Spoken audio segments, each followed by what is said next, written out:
प्यारी साध संगत जी, आप सभी पवित्र आत्माओं के श्री चरणों में कोटि कोटि प्रणाम है। परम पूज्य परम संत कृपाल सिंह जी महाराज जिज्ञासु संगत को छोड़ो या सुख दुख का धाम के बारे में समझा रहे हैं। प्रस्तुत वीडियो का अंतिम भाग आपकी सेवा में दास द्वारा प्रस्तुत किया जा रहा है। वीडियो शुरू करने से पहले गुरु प्यार का एक भजन प्रस्तुत है। आपसे विनम्र अनुरोध है, हमारे चैनल को लाइक करें, शेयर करें व सब्सक्राइब करें। धन सतगुरु धन गुरु रूप प्यारी साध संगत जी।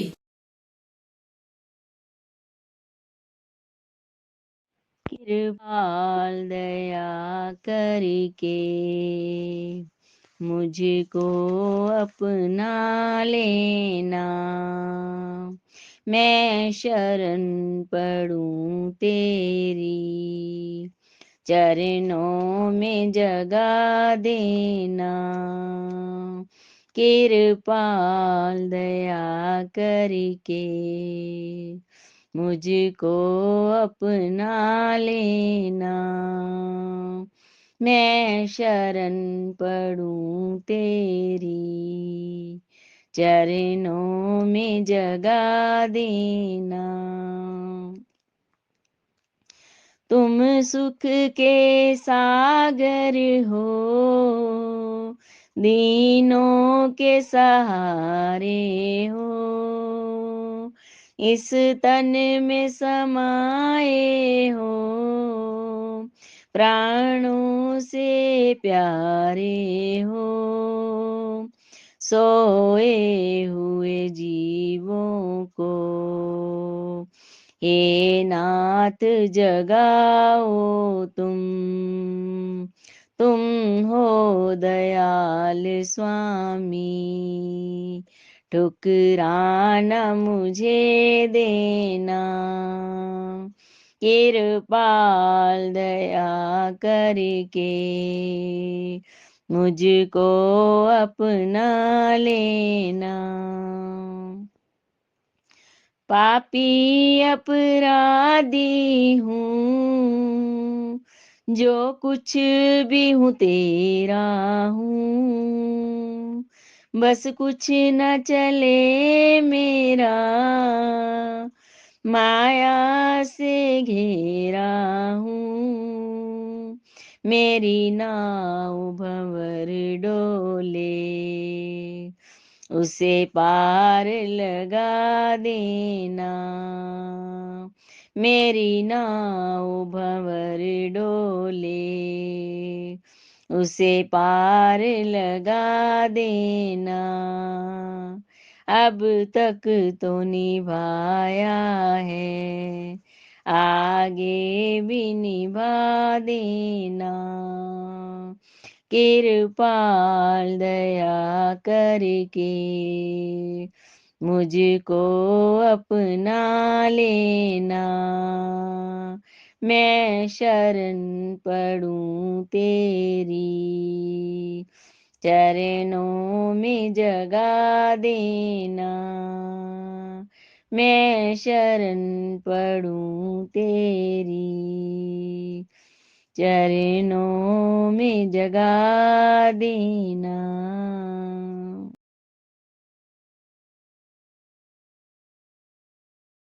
गुरु रूप प्यारी साध संगत जी, आप सभी पवित्र आत्माओं के श्री चरणों में दास का कोटि कोटि प्रणाम है। परम पूज्य परम संत कृपाल सिंह जी महाराज जी विषय छोड़ो यह सुख दुख का धाम के बारे में साध संगत को आगे समझा रहे हैं। एक और मिसाल देते हैं कि भाई एक मशक ले लो, पानी की भर लो, इसमें से एक कतरा पानी का बह रहा हो, आखिर एक दिन खाली हो जाएगी। श्वासों की पूंजी जब खत्म होगी तो जाना पड़ेगा। हमने भी जाना है। क्राइस्ट ने भी कहा है, दाई डेज आर नंबर्ड, तुम्हारे दिन गिने हुए हैं।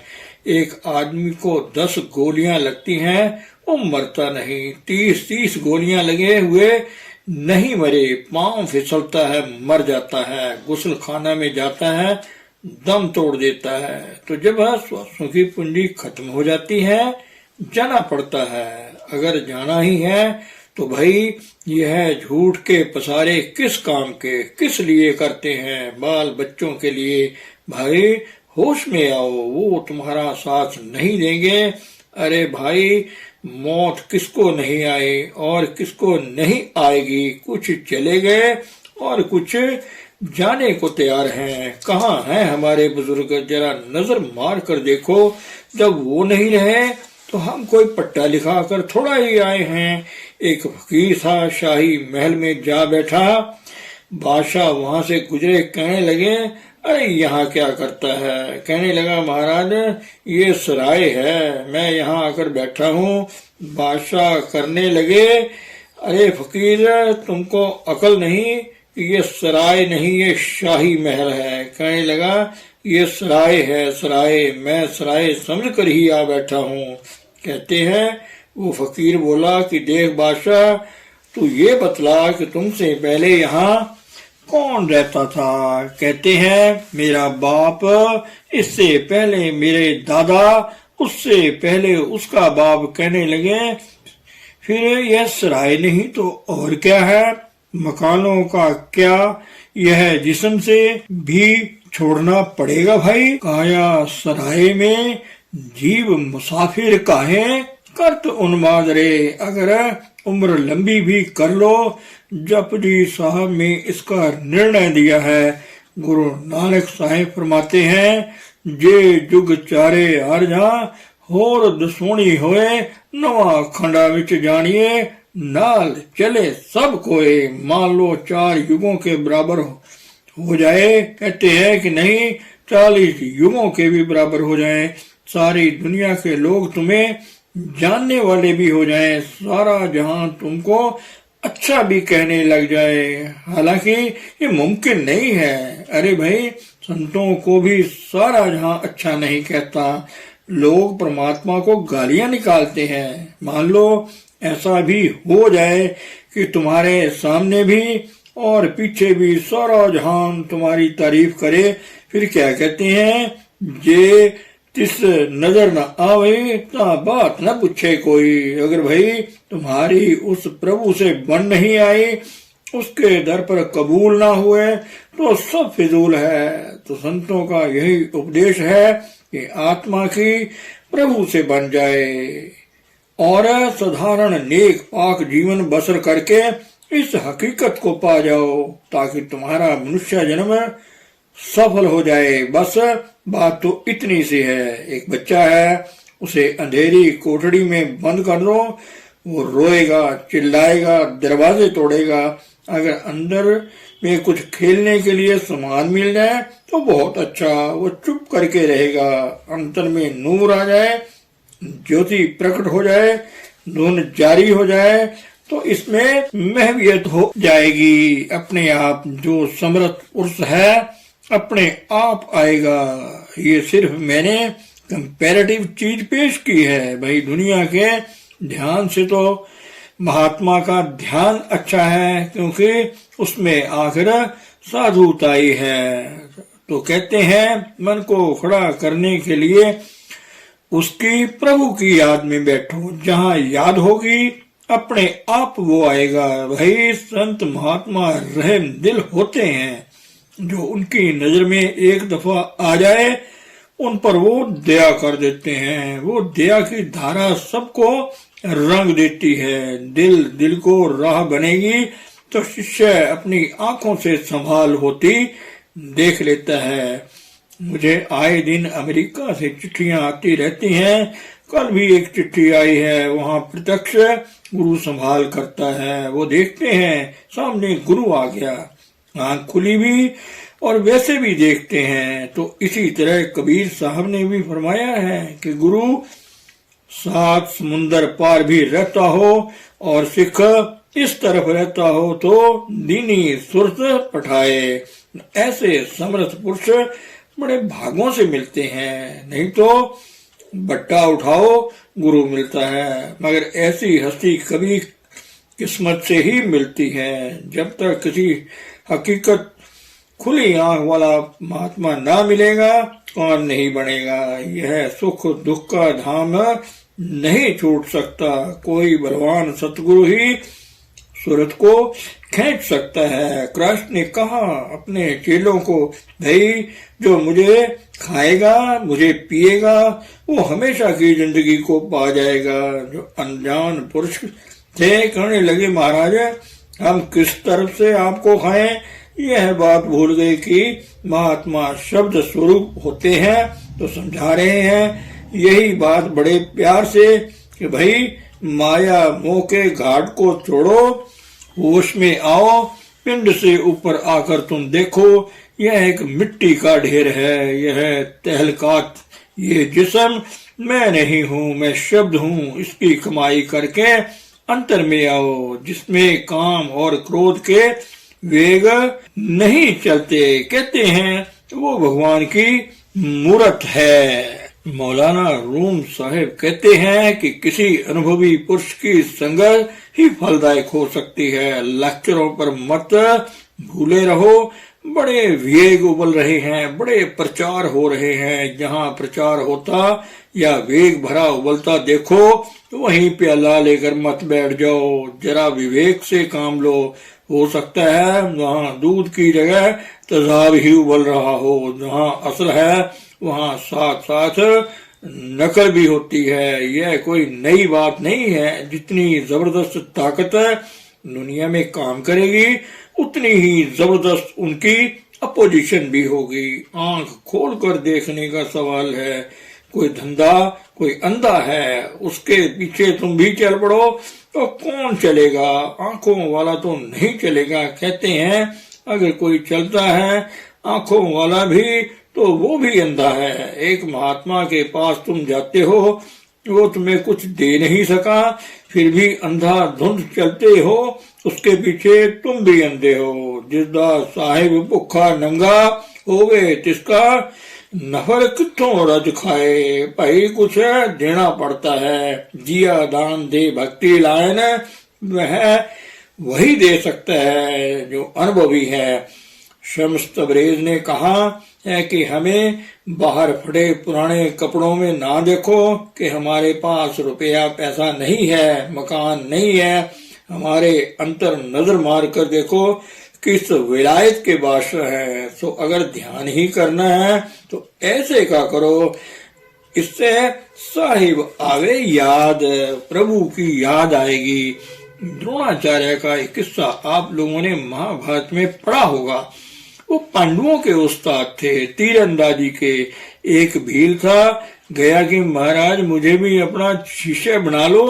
उन्होंने ना कर दी कि तुम शूद्र हो। भील ने उनको देखा, ध्यान बना लिया मन में, as you think so you become, ऐसे तीरंदाजी सीखी। एक दिन आचार्य बाहर गए तो देखा एक हिरण था, उसका मुंह तीर से सिया हुआ था। कहने लगे यह इल्म मैंने बगैर किसी को नहीं आता, ये कौन है? आवाज लगाई। भील सामने आ गया कि महाराज मैं हूँ। पूछा तुम्हारा गुरु कौन है? कहता है द्रोणाचार्य है। कहने लगे मैंने तो तुमको अपना शिष्य नहीं बनाया, समझे? कहा कि महाराज मैंने आपका ध्यान बसा लिया था, ऐसे सीख लिया। तो कहते हैं कि ध्यान शक्ति कितनी प्रबल है। बाहर किसी का ध्यान करने से बेहतर है चेतन पुरुष का ध्यान करो। अव्वल तो ऐसे महापुरुष का ध्यान बनता नहीं, अगर बन जाए तो बेड़ा पार हो जाए। एक बार मैंने हजूर से सवाल किया, शुरू की बात है कि महाराज बाहर से तो हट गया और अंतर वो स्वरूप नहीं आता। सो सचमुच एक गुरु है, फिर दरमियानी मंजिल में क्या करना है? बाहर से तो हट गए और अंतर में वो नहीं आया। कहने लगे भाई हम बच्चों का ध्यान करते हैं, गाय भैंसों का ध्यान करते हैं, मकानों का ध्यान करते हैं, क्या साधु का ध्यान इससे भी बुरा है? बात तो ये है कि अंतर खड़े होने के लिए कोई चीज चाहिए। गुरु का ध्यान धरो हृदय में, मन को रखो माथ।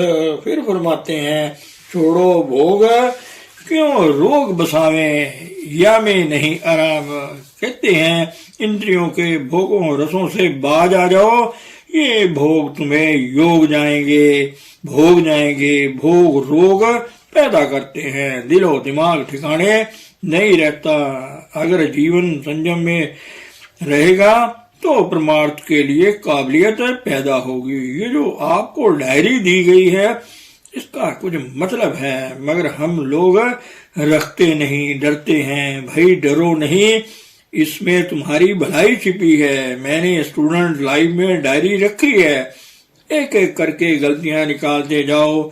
कपड़ा जितना साफ होगा उतना हल्का रंग भी चमक उठेगा, नशा दे जाएगा। मगर क्या करे, हमारा कपड़ा ही साफ नहीं है। चुनरिया मैली भई, मैं कहाँ जाऊं धुलान। समर्थ गुरु मिल जाए, आगे चेला आज्ञाकार बने, तब ये रंग चढ़ता है। देखिए घोर कलयुग है, फिर भी पहले दिन हर एक को तजर्बा दिया जाता है। यह बख्शिश है। दुनिया में घोर अंधेरा छा रहा है, शायद कोई जीव बच जाए तो फरमाते हैं कि गुरु का कहना मान प्यारे तो पावे विश्राम। कहना मान लो, हमेशा का सुख मिल जाएगा, शांति को पा जाओगे। वो भी तो चाहता है कि मेरे बच्चे सुखी हो जाएं, मगर हमारा हाल क्या है, जी तो करते हैं, कहना नहीं मानते। आज से 10 साल पहले जो हालात थी वो ही आज भी है। कैसे कल्याण हो। एक हेडमास्टर थे अंग्रेज, जहां मैं पढ़ा करता था। बड़ी सख्त तबीयत का था, बात बात पर गालियां निकालता था, भैंस भी 2-4 लगा देता था। एक लेडी आई, वो मंत्री थी, कहने लगी भाई मैंने तुमसे शादी करनी है, मगर मैंने तुम्हें पादरी बनाना है। पादरी का ये फायदा है कि तुम गालियां निकालो, वो हंसते रहते हैं। ये ट्रेनिंग है खास। कोई वहां बुरा भला कहे, वो हंसकर जवाब दे देता है। तो आखिर वो कहता है, अच्छा शादी के लिए मुझे 3 महीनों की मोहलत दे दो। अभी दूसरा महीना ही गुजरा था, एक लड़का क्लास में खड़ा हो गया और मास्टर को गालियां निकालने लग गया। और मास्टर सुनकर हंस रहा है। अरे भाई, कोई आदमी भी बदल सकता है, हम लोग बदलना नहीं चाहते।